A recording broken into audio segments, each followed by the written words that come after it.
Remue ménage.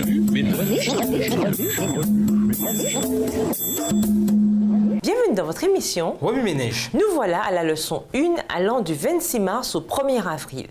Fils de David, il sauvera son peuple de ses péchés. Matthieu 1, le verset 21. Qu'est-ce que mon arrière-grand-père a fait? Nous vous invitons à lire Matthieu 1, les versets 1 à 17. Dans un cours que j'ai suivi, je devais faire une recherche sur l'histoire de ma famille. Or, cette histoire ne devait pas se limiter aux maigres informations issues de l'arbre généalogique de mes parents inscrits dans leur Bible. Elle devait plutôt consister en un document détaillé de 10 pages provenant d'au moins 10 sources. Au début, une telle recherche me semblait impossible à réaliser. Après tout, j'ai des ancêtres sur des centaines d'années.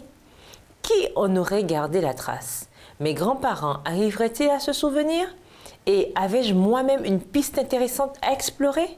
Eh bien, en interrogeant les membres de ma famille et en tombant sur un livre qu'un parent avait écrit sur un côté de mon histoire familiale, j'ai découvert des choses dont je peux être fier malgré certains événements, disons-le, absolument terribles. Certains de mes ancêtres ont contribué à l'exploration de l'Amérique du Nord, mais d'autres ont mené une vie douteuse en mer. Et moi, je ne suis qu'un mélange de rencontres fortuites, d'aventures, de confiance et d'amour. La même chose s'est passée pour Jésus. Matthieu mentionne ses ancêtres dès le premier chapitre de son évangile. C'est là un point de départ intéressant pour un livre racontant la vie du Seigneur.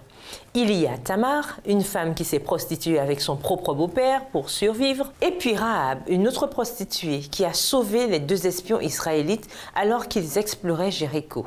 Et que dire de David, un adultère, et d'Ézéchias, un roi qui a fait étalage des bénédictions divines comme si elles lui appartenaient, ce qui a abouti au déchirement d'une famille et à la ruine d'un royaume.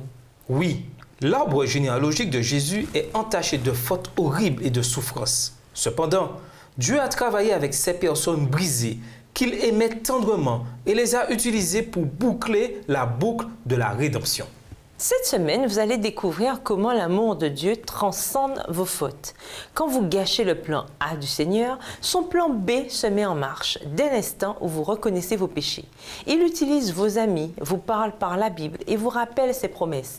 Il le fera toujours ainsi car son amour pour vous ne change pas. Tandis que vous lisez la leçon et étudiez le début de la vie terrestre de Jésus-Christ, cherchez à découvrir quelque chose de nouveau. Ne passez pas à côté de Matthieu 1, parce que sa longue liste de noms vous ennuie. Creusez plus profondément. Étudiez les individus composant cette généalogie. Voyez comment le Seigneur a utilisé les êtres les plus déchus de l'humanité pour parachever une histoire d'amour et de vie. Faites aussi une recherche sur votre propre histoire. Comment Dieu vous a-t-il amené jusqu'ici? Et comment trouver du réconfort dans sa promesse disant qu'il vous aidera à traverser la prochaine année? Au revoir. Et à demain si Dieu veut. Remue ménage.